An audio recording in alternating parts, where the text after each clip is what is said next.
Quels sont les organes les plus vendus au marché noir? Chaque année, près de 12 000 organes sont vendus illégalement dans le monde. Mais comment est-ce possible? Déjà, il faut savoir que dans certains endroits du monde, il faut attendre des dizaines d'années pour espérer obtenir une greffe. Et en passant par le parcours légal de la transplantation, le prix des organes flambe. Mais concrètement, combien coûtent nos organes sur le marché noir? À Taïwan, il faut débourser 290 000 $ pour obtenir un foie. Pour un nouveau cœur en Colombie, l'addition grimpe à 90 000 $. Un poumon s'achète 170 000 $ à Singapour, tandis que quelques centimètres de cornée se vendent 1500 $ aux États-Unis. Mais la star des organes au marché noir, c'est lui.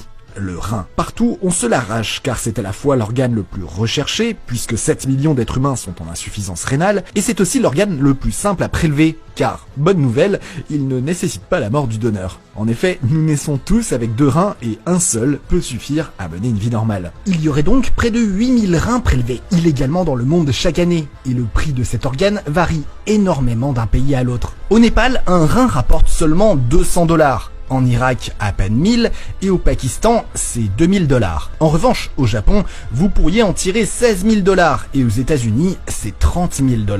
Mais la vente de son rein, ou de n'importe quel de ses organes, est une pratique absolument interdite dans le monde. Alors, comment ces milliers d'organes se retrouvent-ils illégalement sur le marché de la greffe? D'abord, le point commun de tous ces donneurs, c'est souvent une très grande précarité. Aux Philippines, cet homme a vendu l'un de ses reins pour 3 000 €, ce qui équivaut à 14 années de salaire là-bas. De quoi mettre à l'abri sa famille, même si vivre avec un rein en moins dans les conditions sanitaires d'un bidonville relève d'un pari risqué. Une motivation teintée de désespoir qu'utilisent souvent les trafiquants d'organes pour arnaquer les donneurs. En Inde, à Dakin Dharamtul, un village de 2000 habitants, plus de 10 donneurs de reins se sont fait avoir. Ils ont touché 566 € pour leurs reins, alors qu'on leur en avait promis 10 fois plus. Et ce type d'arnaque est très courant dans ce pays où en moyenne, seuls 3% des malades obtiennent une greffe de rein, selon le journal indien d'urologie.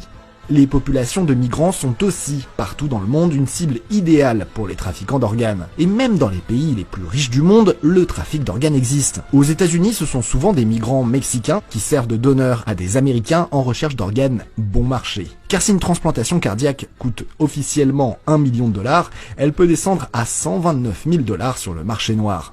Et en Chine, l'état du marché noir de la greffe est aussi opaque qu'effrayant. Sur les 12 000 reins transplantés par an, notés au registre chinois de la transplantation, on s'interroge sur le consentement des donneurs. Selon un rapport des Nations Unies publié en juin 2021, les prisonniers des camps de travail, issus de minorités comme les Ouïghours par exemple, sont automatiquement soumis à des analyses médicales et l'état de leurs organes est compilé dans un registre. Et il arriverait régulièrement que des prélèvements d'organes soient réalisés sans consentement ni dédommagement. En France, les quelques 6000 greffes réalisées chaque année le sont d'une manière légale et très encadrée. Mais si vous aviez quand même envie de vous délester d'un organe et que vous trouvez un receveur complaisant, eh bien sachez que vous risquez chacun une amende de 100 000 € et 7 ans d'emprisonnement.